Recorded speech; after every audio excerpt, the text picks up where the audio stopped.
Support for Back from Broken comes from Lift the Label, dedicated to providing hope for recovery from addiction. Recovery is possible and help is available in Colorado. Learn more at liftthelabel.org.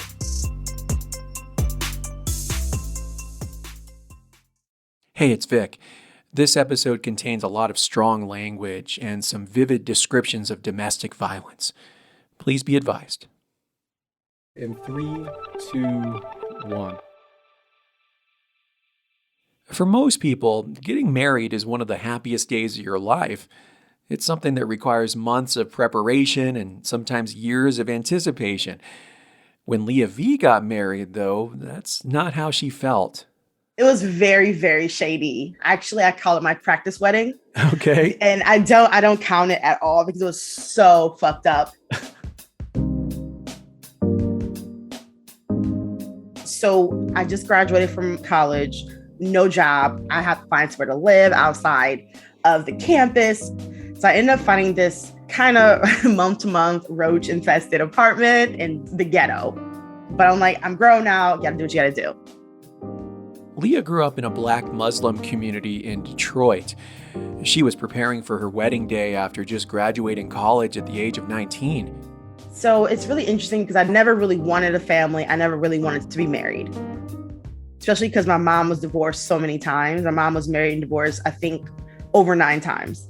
So my views of marriage and family were very skewed. I didn't want it. I didn't want that for me. But we were not married and we were sleeping together.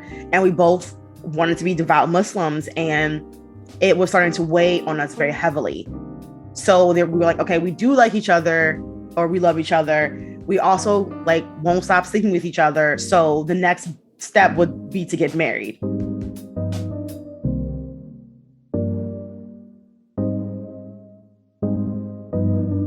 It was never like I wanted to do that, but it was like, this is the next step as a Muslim. So it wasn't exactly a romantic story. Absolutely not. We got to do this. We just got to do this. Yes. The night before the ceremony, Leah and her partner got into a huge fight. She told him the wedding was off and she never wanted to see him again. But when he came back to her apartment the next day, they patched things up. And even though their families didn't approve, they went ahead with the ceremony. 20 minutes later, we were married. Just like that. Wow. In an empty, roach-infested apartment with no couch, no table. Very, very shady. Oh, gosh. Yeah. Oh, well, at least you had an audience, right, with the roaches. They were somewhere around at that time. Somewhere, peeking around the crack or something. And while Leah can laugh about it now, the rocky start to this marriage was a sign of things to come. A complicated and at times disastrous relationship. Leah's experience in this marriage would mirror what she encountered growing up. Her childhood contained periods of abuse and violence. She's had to fight most of her life to get what she wants and needs. Today, you're going to hear about how Leah V broke that cycle and turned her identity into her greatest asset. But it wasn't simple, and it wasn't easy.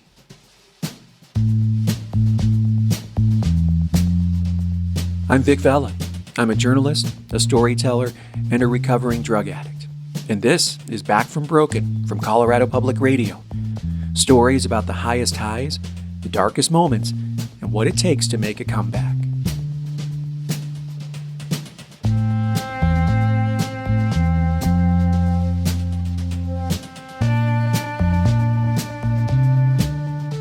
Leah V grew up in a very troubled home. Her father was absent and her mom cycled through husbands frequently. Leah and her siblings had many stepfathers over the years, but there was one that particularly stood out. In Leah's memoir, she refers to him as the Algerian. He was a very interesting character. I remember when I first saw him, I was a little kid, and we were in the back of my mom's van. And I remember this white-looking man on a bicycle just riding up with a big smile on his face. And my mom is like, oh, we're married. Just like that? Yes. And I'm like, again, we're, for like all the viewers of color, like especially the Black ones, you don't talk back. You don't ask questions. If your Black mama says something, that's it. There's no questioning. And so she said it, and I'm just like, oh, that was it. Just like an internal oh, right? You can't make any actual sounds. And yeah, that was it. And I just remember him being very young and kind of vibrant, didn't know a lot of English. And it took a turn, of course. It always does in my mom's marriages. It started to become very toxic, like extremely toxic from both sides, honestly. It wasn't just like one or the other. They both had some traumas that they never talked about, and they both just like mixed into this big ball of trauma. He was not ready for that type of woman, and she was not ready for that type of man. Gosh. So it was like the perfect storm of two people who are really suffering. Yes. It's like looking back on it now, I'm like, absolutely not. They should have never, ever connected. We definitely experienced some negative things with him as well as being our stepfather. You know, it is kind of that old like misery loves company, right? Mm-hmm.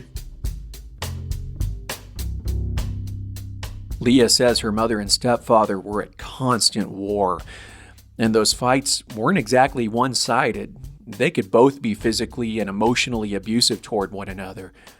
But one day, things got really bad.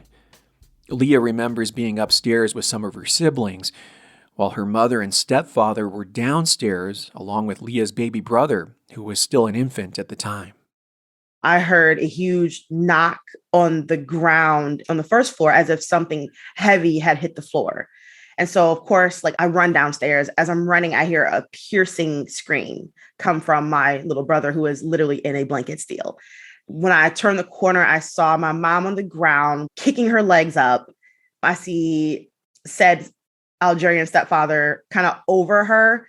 And I don't like ask questions on like how it happened. All I see is like baby screaming, mom's on the floor, man over her. And I'm just like, okay, get the baby. And so I'm getting him, trying to console him. My younger brother and sister also run downstairs. We're trying to separate them however way we could. They're still like trying to get at each other. We end up running to the back room, which was our classroom, because we were homeschooled. And we all kind of barricaded ourselves in there with my mother. He kept trying to get inside. I don't know why. I remember asking him, like, why won't you just leave? Like, why won't you just go? And he's still talking in Arabic and with the broken English. And he's really mad at my mother for whatever reason. And he finally busts in. And my little brother, he's my little big brother. He literally like took my stepfather by the collar and just pushed him back. Mm-hmm. And then we ran upstairs and the police were called. And so the police ended up coming and not taking him away, but escorting him away. Basically, it was like, get your clothes, get your whatever you got to get, but you cannot stay here. You cannot stay here. And he's like, this is my fucking house. I'm not understanding. I pay rent here. Why do I have to leave? And they're like, you have to go somewhere else. It was no charges pressed or anything like that, but he did get taken away. Leah V, how old were you then? I think I might have been like maybe 15. I think I was like 15. That's a lot to handle for someone that age, for any age, for crying out loud. What was that like for you? Honestly, I think my goal was to, I internalized a lot of stuff. Yeah. So at the moment, I remember being scared, but not like phased. I just wanted like, my little brother to be okay. I wanted my mom to like not be crying or upset. So I think I probably just honestly at that point internalized it. I don't think there was any conversation afterwards. It was no consoling. It was like, okay, he's gone. So hopefully it gets better. And I like to always tell people during interviews, I think that sometimes we like to demonize these people, right? Like, okay, this person did this bad thing to me. But at the same time, my mom kept her kids clean and safe for the most part. And she did the best she could with what she had. So I like to tell people, like, sometimes we're really quick to demonize people and not humanize them. And so, yeah, she made some mistakes and they should have never happened, but they did. And she kept me alive and to the point where I could do the things that I'm doing right now, right? So I like to always put that in there. No, thank you for saying that. And that's so important. And I agree 100%. Like I struggled with drugs and alcohol my whole life. And when I was a little kid, my dad was an alcoholic. And when he would be in the throes of his drinking, you didn't want to be around him because he'd be cursing at the Broncos game or something like that and being mean. But at the same time, looking back in my own recovery, I see that he was in pain a lot. And he was suffering a lot. Clearly, you see that with your mom. I mean, she suffered a lot. Mm-hmm.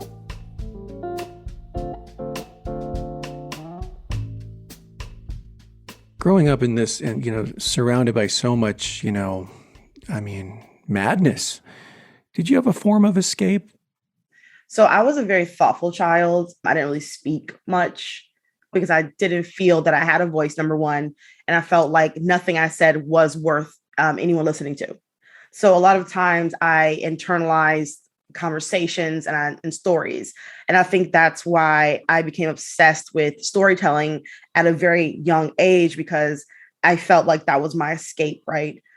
Oftentimes I would create these fantasy worlds where I was basically a white heroine because I felt like that was a way that I can get out of, being a Black girl with no father living in Detroit. Leah got married at the age of 19. She was doing well academically. She graduated early from her business degree and was eager to get her master's. Her marriage, on the other hand, was showing cracks and falling apart. One night, it all came to a head. But looking back now, Leah's able to see some humor in this terrible situation. It was hurtful, but it was also hilarious because it was so dumb. But at the moment, it was so serious, right? And so what happened is, long story short, he worked a lot, I worked a lot. And so this particular night, my friends asked me, did I want to go out and party with them? I'm like, no, I'm going to take my husband to the movies. We never get time together. So I'm being nice. So I get home and I'm like, okay, he's on the couch, just chilling with the cat. And I'm just like, you ready? He's like, I'll get ready when you're ready. Already had an attitude. Yeah. I'm like, okay. It's fine. Go into the room. I put some clothes on. I had pants on, a long sleeve shirt, and then I put another lace shirt over the top to kind of make it more modest because I know how he is. I come out, ask him if he's ready to go. He looks me up and down like I am nothing. He's like, I'm not going out with you until you change your clothes. And I'm like, why would I change my clothes? This is what I'm wearing. And he's like, I'm not going anywhere with you with your butt out. You look like a slut. And I was like, oh, wow. So I went back in the room. Then I turned around. I was like, you know what? I'm not changing. This is what I'm wearing. And so you need to get your clothes on because the movie's about to start. He starts calling me slut again. And at that point, I was enraged. It went from 0 to 100 really quick. I remember I think attacking him, honestly. And he used to do MMA classes and stuff like that. So he knows how to pin people down. So I remember trying to fight him because him calling me a slut, it triggered me in many, many ways. He pinned me down on the ground. He's like, you need to calm down. I'm like, I will never stop trying to hurt you. And I remember saying that as I was pinned to the ground, like, I'm going to hurt you. That's it. So you can let me up, but I'm going to attack you again. He sat on me for a little bit longer. By this time, I'm out of breath. And then we tussle some more when he gets up. Mind you, my cat, Kitty Boo Boo, is very skittish. And he ends up getting a hanger, throws it at my face. It hits me in the eye. So now my eye is injured and red. And so I'm just like, why won't you just leave? Why won't you just go? And he's like, I'm not going anywhere. Kind of like the same situation with my mom and the Algerian husband, right? And so I was just like, I went to the room and I pretended to call the police so that he can go. I wasn't really calling them. So he went outside and sat in the car. I thought he had driven away. So I see red and blue lights out the window. And I'm like, interesting. I look out the window and I see his car still sitting there and the police officer's talking to him. And I'm like, oh my God, the police are actually here. Like, how can I finesse my way out of this? Because I don't know what he was telling them. Mm-hmm. So I kind of opened the front door a little bit and tried to like eavesdrop. So my cat Kitty Boo Boo ran out the door and I'm like, oh my fucking God. Like, oh no. Like, would you come here? Like, stop. Like, you're ruining the eavesdrop. And so, so Kitty Boo Boo just runs out the door. I'm like, oh my God, what the fuck? Okay, I'm sorry, that's really funny. No, and the cops, of course, take notice of the cat, like me trying to get the cat back in, trying to be incognito. And they come and talk to me. And so I'm a finesser, like I speak well. And so I'm like, okay, you got this, bitch. So they talk to me, they walk in, they're like, what's going on? I'm like, nothing. What are you talking about? And they're like, that's not what he said. So they're looking at all the like clothes on the floor, the hanger, the pots and the pans. They see like, it looks like a war zone in my apartment. Oh gosh. And they're like, what's this then? I'm like, okay, listen. We had a little, just a little situation. Everything's fine. I'm cleaning it up. Look, so I'm like showing them how I'm cleaning up. And they're like, ma'am, he says that you scratched him in the face and you need to turn around. We're taking you to jail. And I'm just like, wow.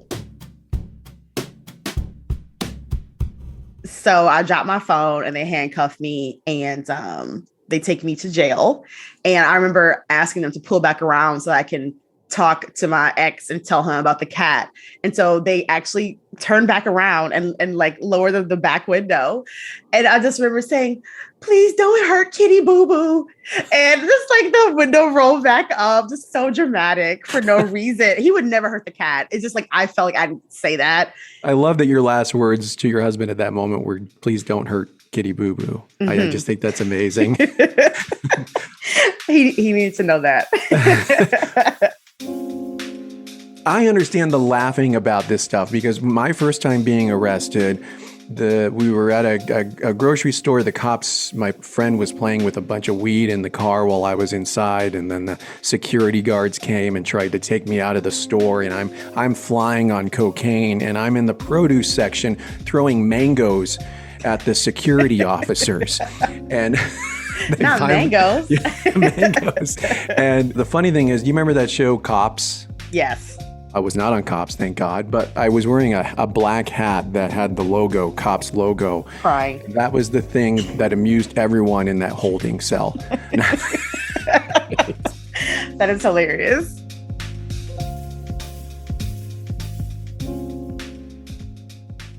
And as silly as some parts of these stories can be to look back on, others aren't so silly. Leah says once she actually got to that jail, there was nothing funny about her experience at all. They made me remove my hijab, which was very upsetting. Oh. There were no female officers. They were like, we can't do that because we don't have female officers. When I tried to like use a bathroom, they had to stand in the doorway. It was very, very traumatic. What a terrible experience, Leah V. Yeah. Do you remember what you were thinking when you were sitting inside that jail cell? I just remember being like, your anger, your inability to deal with your emotions landed you here. It was never like, oh, he's the reason why I'm here. Never, not once. I was like, you're the reason you're in here. You're in a whole master's program, sweetheart. You have so much life to live. And you literally let someone calling you a slut, even though he should never have said that, you allowed that to put you in jail. And I just kept thinking that over and over and over again. And also like thinking about my cat, Kitty Boo Boo.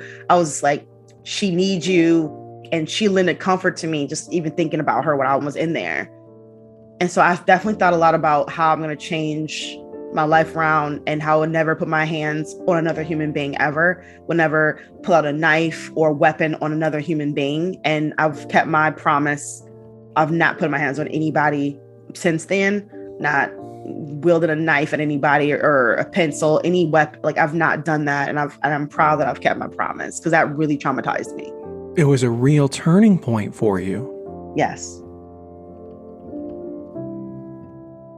How Leah V turned her life around after the break.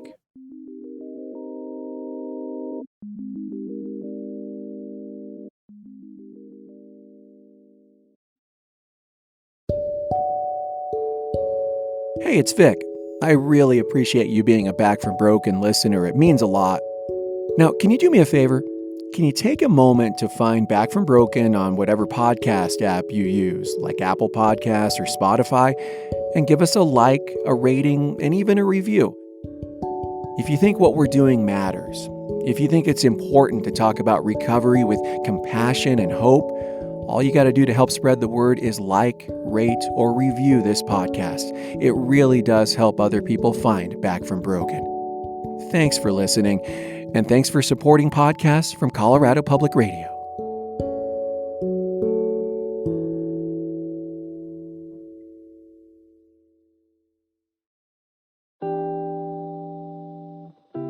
For a lot of people, finding your path to recovery rarely happens on a straight line. Oftentimes, it's a series of little steps mixed in with very big steps, steps forward and backward, and sometimes off to the side. But there is always a first step.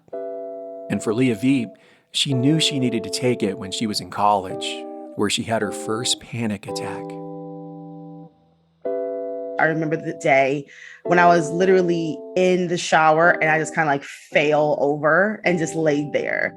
My heart was beating so quick. I felt like I was having a heart attack. I felt like I was going to die. And I just lay there and let the water pitter patter on my body. And I was like, I don't know what the hell this is, but I don't feel okay. And of course, you know, being a strong Black woman, that trope, you don't reach out for help because you've been told like, oh, you're weak or you don't want to burden other people. And so I had bouts of anxiety attacks and depression and stuff like that, and anger, lots of anger.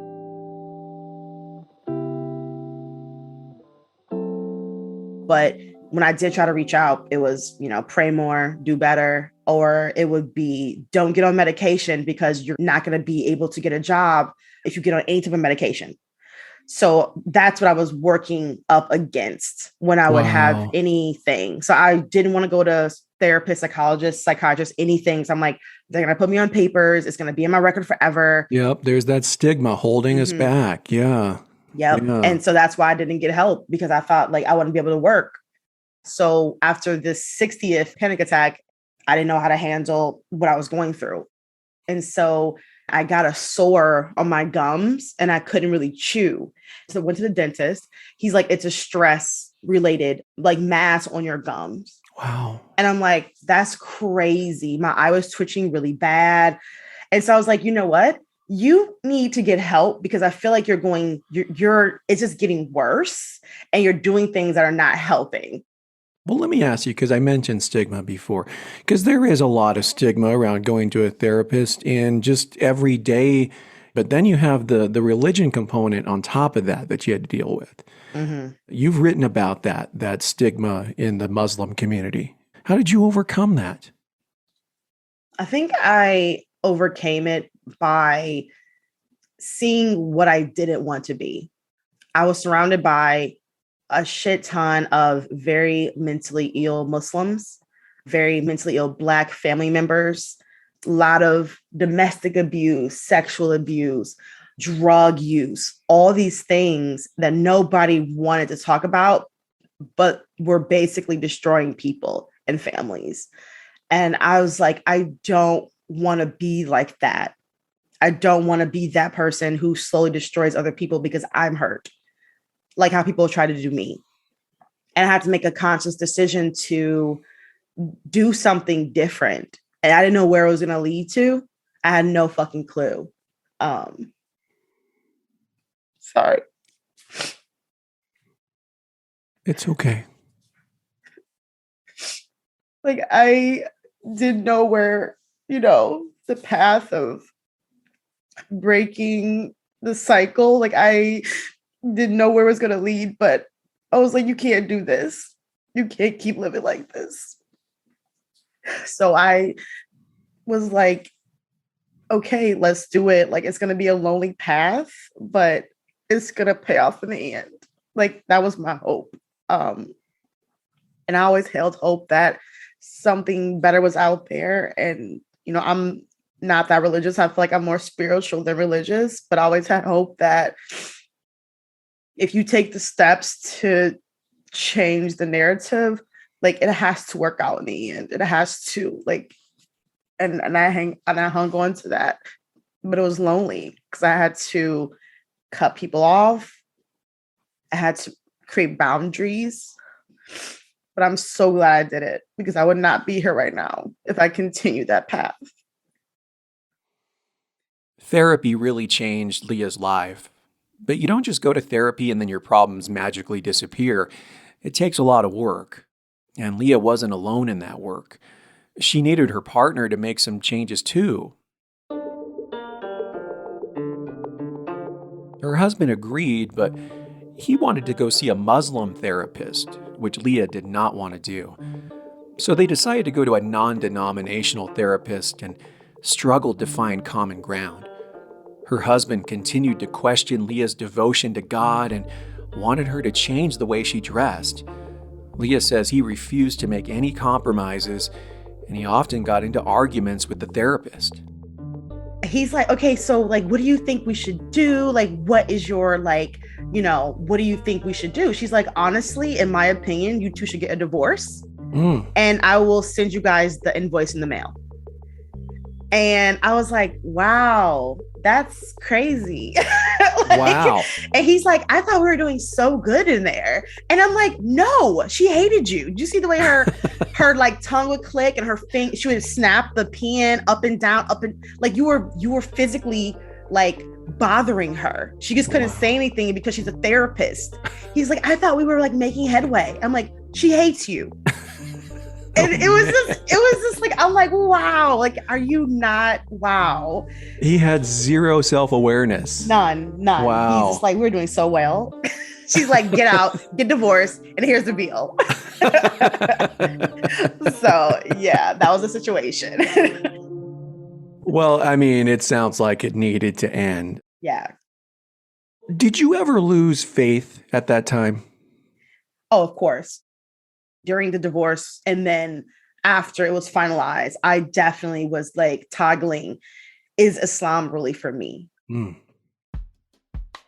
I've been called sluts and hoes, and I've been called all types of things that, you shouldn't call, like Muslims should never call other Muslims. I've been told I, wear too much nail polish and too much makeup. I was too ambitious, that I should be having his kids, and keeping kids away from him is going against God. I've been told all types of things about how I was inadequate as a Muslim. And so once you're told how much you suck at something, you're just like, fuck it, I won't do it at all. And so I was definitely like looking at the hijab, like, okay, do I really want to wear it? Because I can't wear it properly, according to them.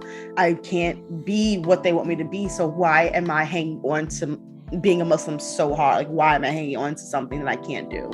And it took me a couple months to really dive into what Islam meant to me without the husband, without the community, like stripped all that bare and like what was left. And I have to go through my own trials and tribulations to find out that I can indeed be Muslim on my terms. I don't owe it to anybody to show you that I'm the poster child for Islam. I don't owe that to non-Muslims, and I definitely don't owe it to Muslims. And so I had to really dig deep into what it looks like stripped bare, objectively. And I found out that I am very much so Muslim. I love the religion, but I'm going to do it on my terms. After the divorce, Leah was able to do a lot more on her terms. She was free to more fully commit herself to her creative career. Before the divorce, she started a blog and started to dip her toe into styling and work in the fashion industry. When she was on sets for photo shoots, she kept getting asked if she was one of the models. Eventually, she started an Instagram page, and after the divorce, she started putting herself out there more and more, and people noticed. So in the beginning, people were saying I've never seen a fat Black and Muslim person doing this. I was the first. There was none. I mean, there was Muslims, there was hijabis. They're mostly Middle Eastern, maybe a couple Somalis sprinkled in there, but there was never a fat Black divorced American Muslim from, the D doing that, dressing crazy and crazy lipstick and lashes and nails. Nobody was doing that. And of course, I was trying to do it while I was married, and he didn't approve of it at all. He's like, I don't understand like why you have to be visible. I don't think Muslim women, especially married ones, should be in the limelight like that. Like you should be for your husband's eyes only. So he definitely hindered me in some ways, but I just kept pushing it and pushing the bar and doing stuff, sometimes secretly doing like little photo shoots and just creating content. Yeah. And people really resonated with it. Like not just fat people or Muslim people, but everybody, the queer community, like, old white women from Wisconsin, like women in India. Like I would get messages like, oh my God, like this is so cool. Your story is similar to mine. Like keep doing what you're doing. And then you put out an amazing video called Muslim Girl Dance. Visibly Muslim, hijabi. I'm fat, but don't get it twisted. Are you afraid that if we could actually love, really love our true selves, imperfections and all, that we'd be free? In this video, Leah V confidently walks and dances around downtown Detroit. Do I make you feel uncomfortable? She's wearing a number of different outfits, but always wears a t-shirt that says, "Believe." The video is simple and powerful. She's unapologetically being herself. It honestly changed my life for the better. Wow. Well, you did this because you wanted to create a video about body positivity and to elevate the visibility of people that look like you. Yes. What was the response like? I got like so much love from like all over the world. It was amazing for people to be like, I never seen this before. And you look amazing. You did amazing. You lit a spark in me that I didn't know I had before. And then on the other end, I got death threats from mostly Muslim men and white men. Death threats and body shaming, fat shaming. I had to turn off my notifications for couple of days because like the hate was so disgusting. And so that just pisses me off. I mean, it just pisses me off. Why does it bother you? Like, okay, if it's not your cup of tea, fine, don't watch it. But why do you have to be so pissed off at something that doesn't affect your life one bit? They were mad about it. They were so upset. Yeah. I didn't get it either. I literally was just dancing in the streets of Detroit and saying how I think that all bodies should be celebrated. And that really struck a chord with a lot of people. I wanted to create something from us, by us, and just to shed light on not everybody is going to fit into that stereotype of what a Muslim should look like or what a Muslim does or how she speaks. We're not monoliths. And I wanted to break that ideology of like, okay, Muslim women look and sound like one thing, because it's just not the case.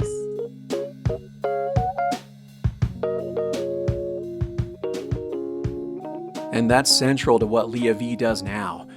She's a writer, content creator, model, and social media star with a fierce following. Since releasing the Muslim Girl Dance video, Leah moved to New York City, and she's been in ads for brands like Target and UGG, and featured in publications like Cosmopolitan, Glamour, and InStyle. And while she sometimes has to deal with internet trolls, Leah V provides desperately needed representation and is a role model to a lot of people now. It feels surreal. It feels magical. I cry every time people tell me about how I've affected them because I'm a baby, clearly. And I never thought I would be that for somebody. What advice would you have for someone who might be struggling and who might be thinking about getting help and seeking out therapy? I would tell them to definitely go into therapy open, because if you go to therapy closed, you're not going to get the full benefits. If you're not willing to at least try to tell the truth, you're not going to get the full benefits. Just like my ex, when we went to, therapy, he wasn't willing to be open. He wasn't willing to be honest. And that shit is so hard. It is very much so easier said than done. Yeah. But if you want to be on the other side of greatness, mental greatness, spiritual greatness, like whatever greatness you're seeking in life, and we're all seeking that, whether we want to admit it or not, like you have to be open, honest, and try to be vulnerable, be more vulnerable than you were the day before. Because once you get to that, it feels so damn good. It feels so good to live in your truth.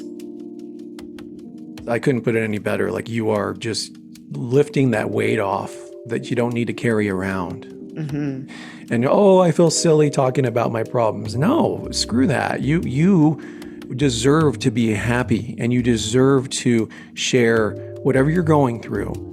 And the more we talk about this stuff, the less scary it is. Exactly. It definitely gets easier, I think. People don't just jump into being vulnerable or being honest. Like, it's a process, and to be gentle with yourself, to understand that we're human beings and we're going to go up and down and down and down and maybe up, up, up. And that is totally okay. That's so fine. Leah V continues to live and work in New York City, where she continues to talk openly about her struggles and successes on social media. You can learn even more about Leah in her memoir called Unashamed: Musings of a Fat Black Muslim.